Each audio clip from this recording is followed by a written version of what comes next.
Assalamualaikum warahmatullahi wabarakatuh. Perkenalkan, nama saya Muhammad Ardianto dari kelas Penjas E 2019 NPM 192191158. Ya, di sini saya akan menjelaskan makalah yang sudah saya buat yang berjudul Bidang Garapan Pengelolaan Pendidikan. Sebelum masuk ke materi, kita sebelumnya harus tahu dulu apa sih pendidikan itu. Pendidikan adalah suatu pembinaan yang dilakukan oleh orang dewasa terhadap anak yang belum dianggap dewasa untuk mencapai tingkat kedewasaannya. Pendidikan hakikatnya untuk membantu manusia mampu mewujudkan diri sesuai kodrat dan martabat kemanusiaannya dan mampu melaksanakan berbagai peran sesuai dengan statusnya berdasarkan nilai-nilai dan norma-norma yang diakuinya. Untuk mencapai tujuan pendidikan di sekolah harus dilakukan pengelolaan pendidikan yang meliputi yang pertama, pengelolaan kepemimpinan, pengelolaan kurikulum, pengelolaan pembelajaran, pengelolaan peserta didik, dan pengelolaan sumber daya manusia. Saat ini, tujuan pendidikan di Indonesia masih belum tercapai. Sepenuhnya hal tersebut terjadi karena mempunyai berbagai faktor yang terjadi kendala dan masalah yang tercantum untuk tujuan pendidikan nasional. Salah satu kendala dan masalahnya yaitu belum dilaksanakannya pengelolaan pendidikan di Indonesia dengan baik dan optimal. Ya, sekarang masuk ke materi yang saya buat, yaitu bidang garapan pengelolaan pendidikan. Bidang garapan pengelolaan pendidikan adalah suatu proses kerjasama dengan memanfaatkan sumber personil dan material yang tersedia untuk mencapai tujuan pendidikan yang harus dilakukan secara efektif dan efisien.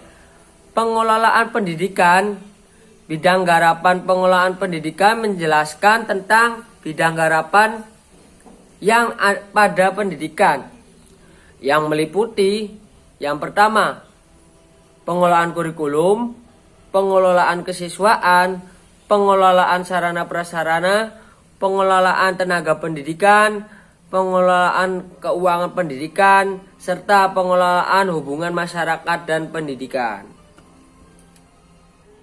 Ya, selanjutnya saya akan menjelaskan macam-macam bidang garapan pengelolaan pendidikan yang sudah saya sebutkan tadi. Yang pertama ada pengelolaan kurikulum. Apa sih pengelolaan kurikulum? Pengelolaan kurikulum adalah pengalaman pendidikan yang diberikan oleh sekolah kepada seluruh anak dan siswanya, baik dilakukan di dalam sekolah maupun di luar sekolah. Pimpinan sekolah harus sadar bahwa kurikulum yang ada perlu dipahami benar-benar oleh guru-guru sehingga mereka dapat menjabarkannya secara lebih luas dan dapat mengembangkan secara lebih kreatif. Kurikulum ini kemudian dijabarkan dengan pengajaran sekolah seperti perencanaan kegiatan pengajaran, pembuatan kalender pendidikan, penjadwalan program pengajaran, semester tahunan, hingga persiapan mengajar dan evaluasinya. Ya, selanjutnya kemudian yang kedua ada pengelolaan kesiswaan. Pengelolaan kesiswaan adalah seluruh proses kegiatan yang direncanakan dan diusahakan secara sengaja dalam pembinaan secara kontinu terhadap seluruh peserta didik dalam lembaga pendidikan yang bersangkutannya agar dapat mengikuti proses belajar mengajar secara efektif dan efisien. Pengelolaan kesiswaan ini bertujuan untuk mengatur berbagai kegiatan dalam kesiswaan agar kegiatan belajar di sekolah berjalan lancar, tertib, dan teratur serta mencapai tujuan dalam pendidikan sekolah. Ya, yang ketiga ada pengelolaan sarana prasarana. Pengelolaan sarana prasarana adalah peralatan dan perlengkapan yang secara langsung dipergunakan untuk menunjang proses pendidikan, khususnya untuk proses belajar dan mengajar. Seperti ada gedung, ada ruang kelas, ada meja kursi, serta alat-alat media pembelajaran. Adapun yang dimaksud dengan prasarana pendidikan adalah fasilitas yang secara tidak langsung untuk menunjang jalannya proses pendidikan dan pengajaran. Pengelolaan sarana prasarana pendidikan bertugas untuk mengatur dan menjaga sarana prasarana pendidikan agar dapat memberikan kontribusi secara optimal yang berarti pada jalannya pendidikan. Gedung sekolah yang dapat memberi gambaran jelas bagi masyarakat tentang baik buruknya pelayanan pendidikan yang ada di dalamnya. Gedung sekolah yang terawat dengan baik akan menggambarkan pada masyarakat bahwa pelayanan pendidikan yang telah dilihat itu secara tertib, teratur, bersih. Sebaliknya, gedung sekolah yang tidak terawat menggambarkan terhadap masyarakatnya yaitu bahwa mutu kesan pendidikan yang ada di dalamnya itu tidak baik. Selanjutnya ada pengelolaan tenaga kependidikan, yaitu pengelolaan tenaga pendidikan merupakan aktivitas yang dilakukan mulai dari tenaga pendidik dan pendidikan yang masuk ke dalam organisasi pendidikan sampai berhenti melalui perencanaan SDM, perekrutan, seleksi, penempatan, pemberian kompensasi. Guru memegang peran penting dalam melakukan proses kegiatan belajar mengajar di sekolah. Peran utama ini mengharuskan guru untuk melaksanakan kewajiban secara bersungguh-sungguh dengan penuh rasa tanggung jawab yang didasarkan pada kualifikasi keilmuan yang dimilikinya. Oleh karena itu, keberhasilan dan proses pembelajaran menjadi tanggung jawab pada utamanya. Ya, yang terakhir yaitu ada pengelolaan hubungan masyarakat dan pendidikan. Pengelolaan hubungan masyarakat dan pendidikan merupakan suatu sarana yang sangat berperan dalam membina dan mengembangkan pertumbuhan pribadi untuk peserta didik di sekolah. Dalam hal ini, di sekolah sebagai sistem sosial merupakan bagian integral dan sistem sosial yang lebih besar, yaitu masyarakat. Sekolah dan masyarakat memiliki hubungan yang sangat efektif dan efisien. Sebaliknya, sekolah juga harus menunjang pencapaian tujuan atau pemenuhan kebutuhan masyarakat, khususnya kebutuhan pendidikan. Oleh karena itu, sekolah itu wajib untuk memberi penerangan dengan memberikan tujuan dan program-program, kebutuhan serta keadaan masyarakat harus dibina dengan hubungan yang harmonis.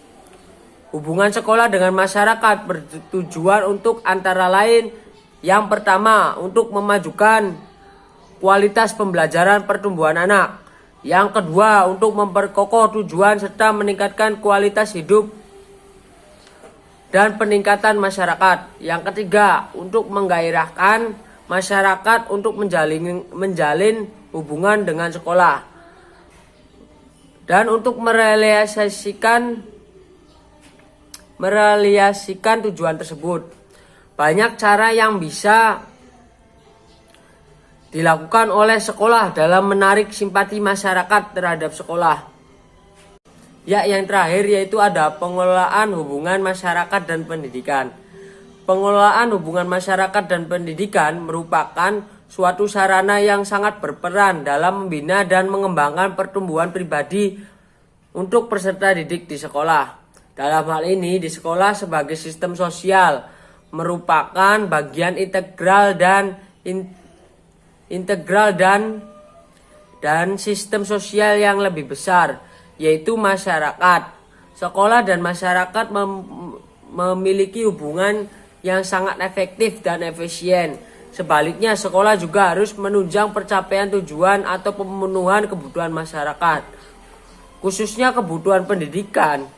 Oleh karena itu, sekolah itu wajib untuk memberi penerangan dengan memberikan tujuan dan program-program kebutuhan serta keadaan masyarakat harus dibina dengan hubungan yang harmonis.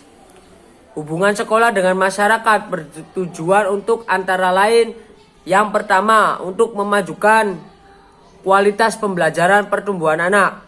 Yang kedua untuk memperkokoh tujuan serta meningkatkan kualitas hidup dan peningkatan masyarakat. Yang ketiga untuk menggairahkan masyarakat untuk menjalin hubungan dengan sekolah. Dan untuk merealisasikan tujuan tersebut, banyak cara yang bisa dilakukan oleh sekolah dalam menarik simpati masyarakat terhadap sekolah.